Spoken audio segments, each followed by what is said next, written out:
You said aid to Israel, our #1 ally, only democracy in the region, should end in 2028, and that they should be integrated with their neighbors. I have an exact quote.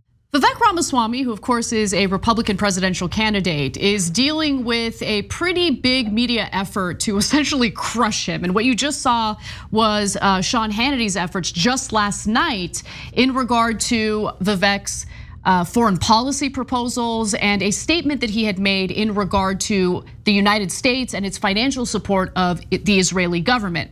Now, earlier this month, Ramaswamy said the following during an interview with the Washington Free Beacon, and this is what Hannity was asking him about.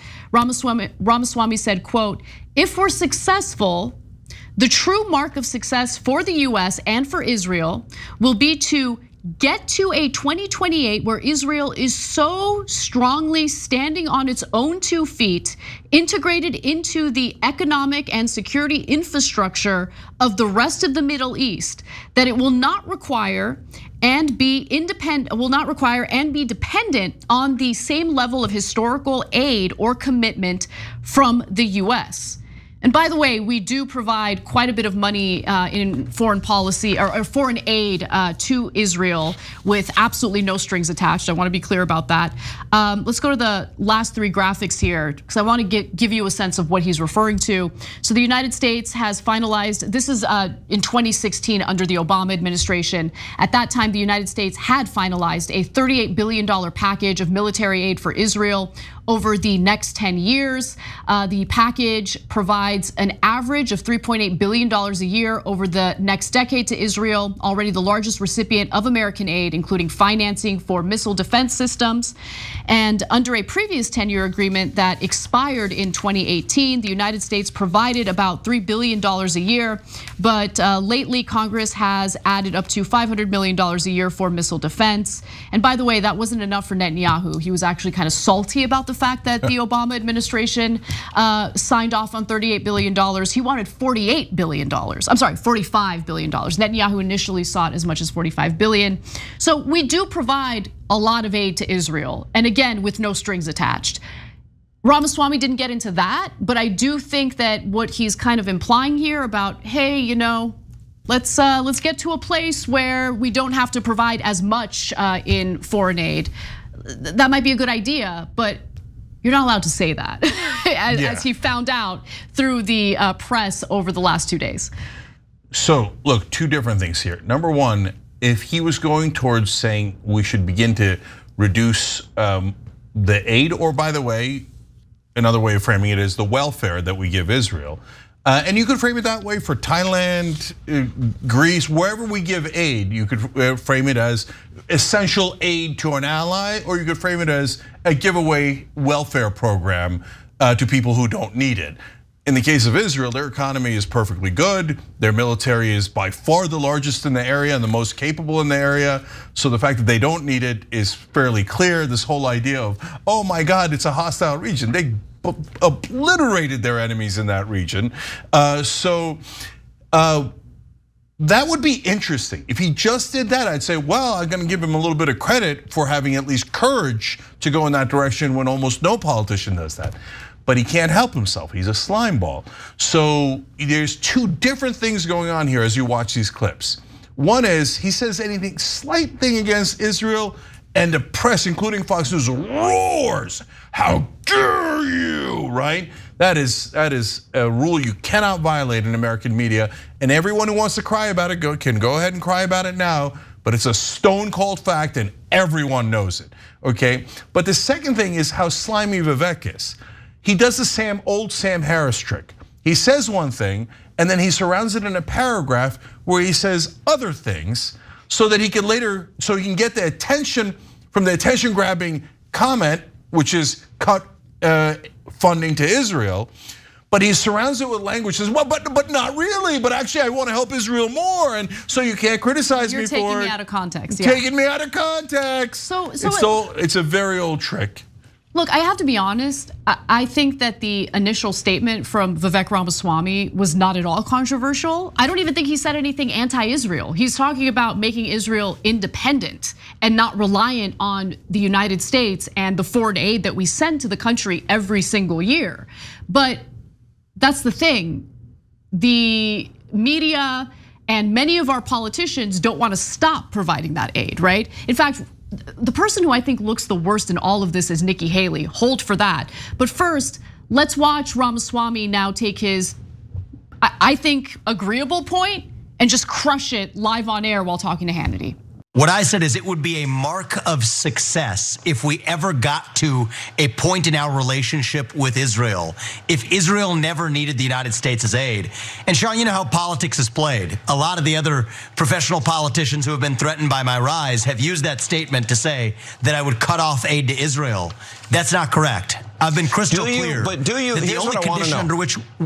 Do you understand the importance of the strategic alliance? I understand it, I think, more deeply than probably anybody in this race. I've traveled to Israel. I have business partners in Israel. The reality is this. By the end of my first term, our relationship with Israel will be stronger than it ever has been because I will treat it as a true friendship, not just a transactional relationship. And why did you say that they shouldn't have preferential treatment? Why did you say that Israel should not have preferential treatment from us? That's a direct quote. Sean, I understand. No, those are direct quotes from headlines summarized by opposition research fed to the fake news media. The reality is, here's what I've said, but Abraham Accords 2.0 is my top priority. Abraham Accords 2.0 is my top priority, which is to get Saudi Arabia, Oman, Qatar into that pact with Israel. So Cenk, very curious what you think about his handling of that Hannity grilling in that segment. Yeah, so look, he doesn't have courage. He said that they shouldn't have preferential treatment. If you stick by that, by the way, the right-wing voters would actually reward you. But instead, you can't help yourself. I mean, you're gonna try to slime your way out of it because did you notice how he changed the topic? He said you said Israel shouldn't have preferential treatment. Well, the reality is I'm in favor of Abraham Accords 2.0. That wasn't the question, brother. You obviously changed the topic because you did say that. And there's nothing wrong with you saying that. Like, I know that a big part of the Republican voting base is evangelical Christian. And by the way, I don't want anybody to get the wrong impression here.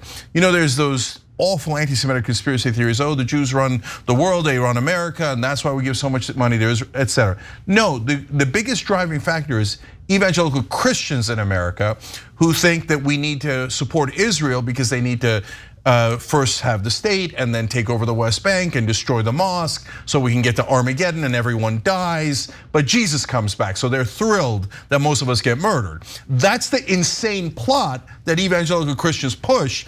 No one can actually say that on air because you sound like an absolute lunatic and a deranged lunatic, but they have to appeal to that. That's part of what drives this. But I would be shocked if the Republican voters, even with that factored in, were super angry at the statement of Israel shouldn't have preferential treatment. But the media is super angry about it. They're so angry. And the media is like, how dare you? Of course, I mean, look at Hannity saying, of course Israel should have preferential treatment. Why? Why over Canada, over UK, Norway, over everyone else on the planet?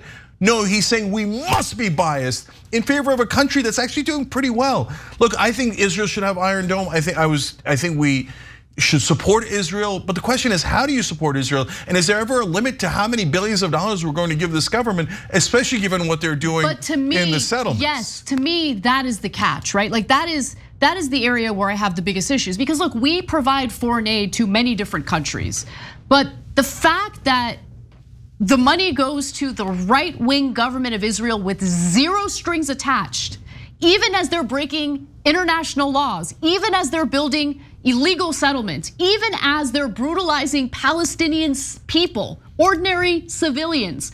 I have a problem with that. That is our money. Where do you think that foreign aid money comes from? That's our hard-earned taxpayer money going to a country that does not care about the issues we might have about these illegal settlements and the open-air prison that Palestinians are currently living in. They don't care, right? And at the same time, you have our politicians like Nikki Haley, which you will hear from in just a moment, saying, no, Israel doesn't need us.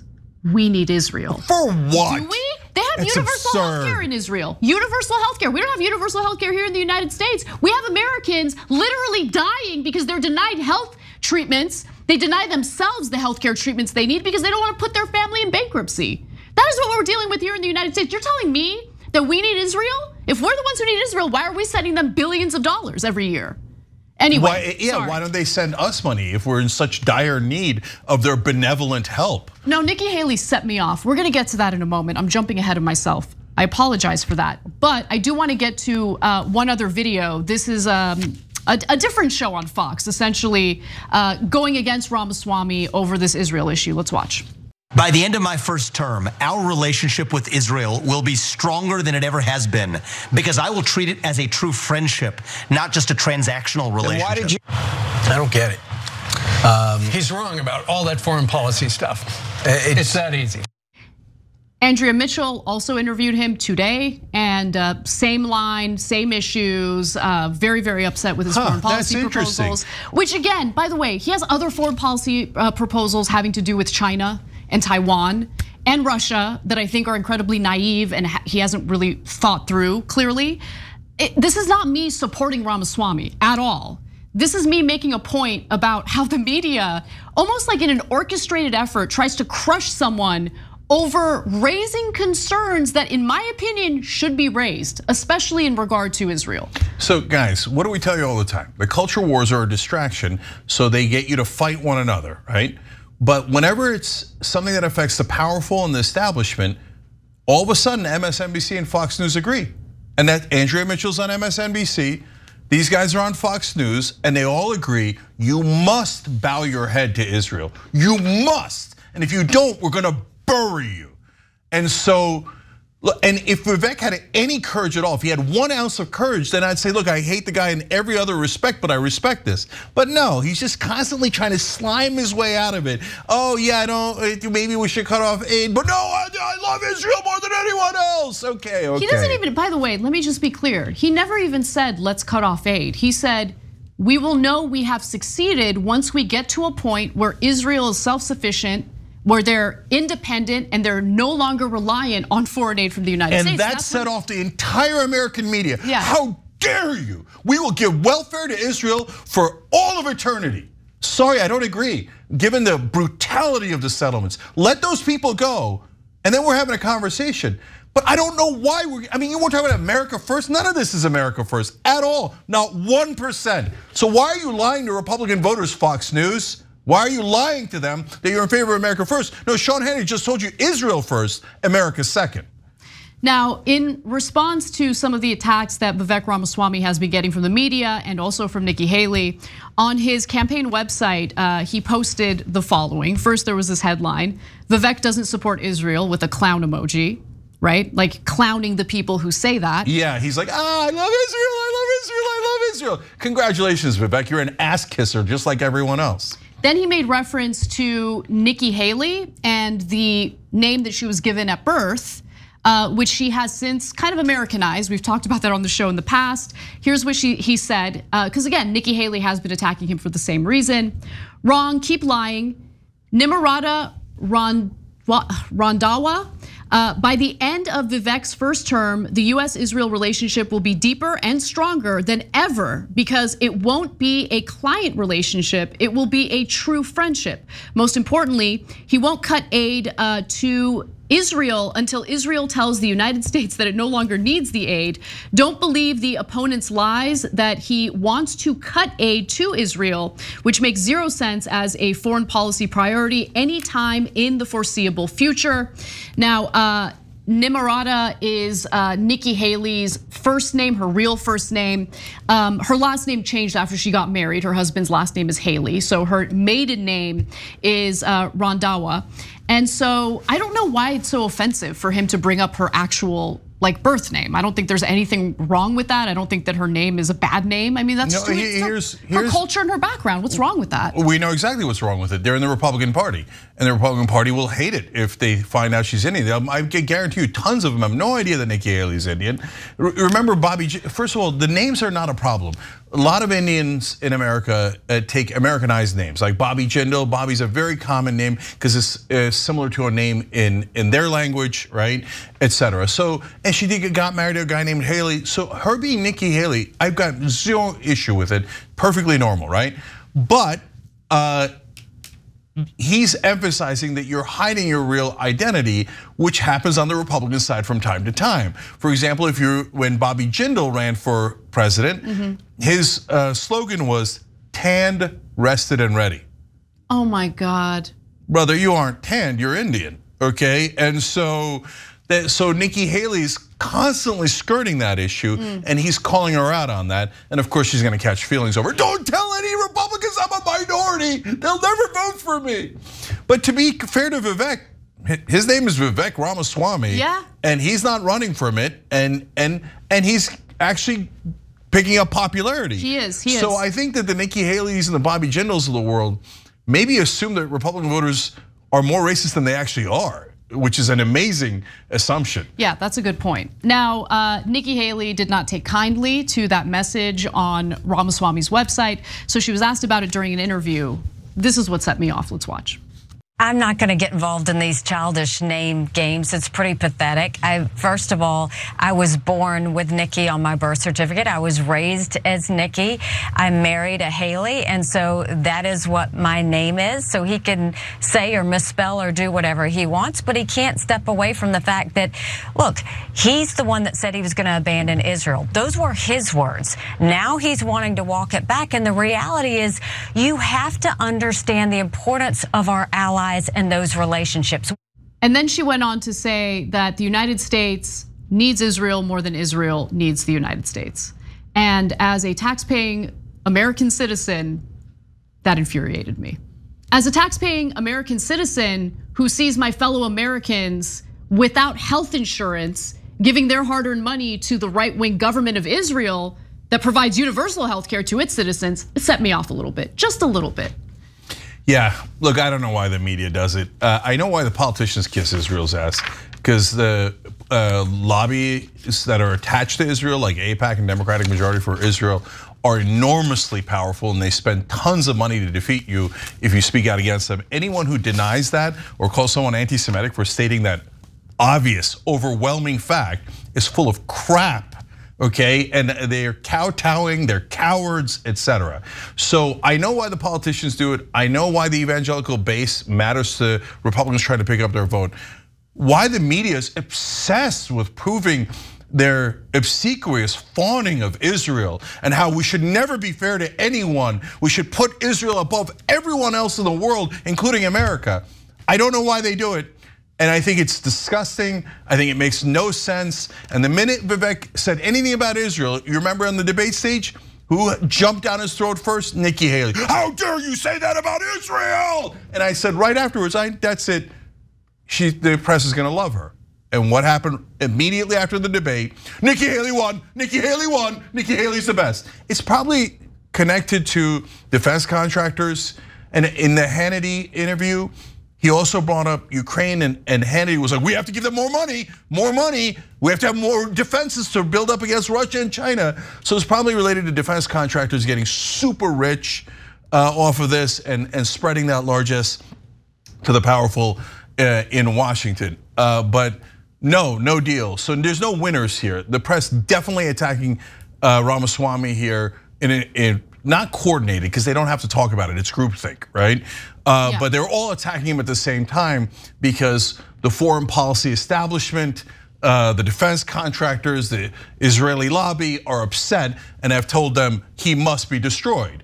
And Vivek doesn't help his cause by sliming all over the place and never actually clarifying what his actual position is. Show some strength.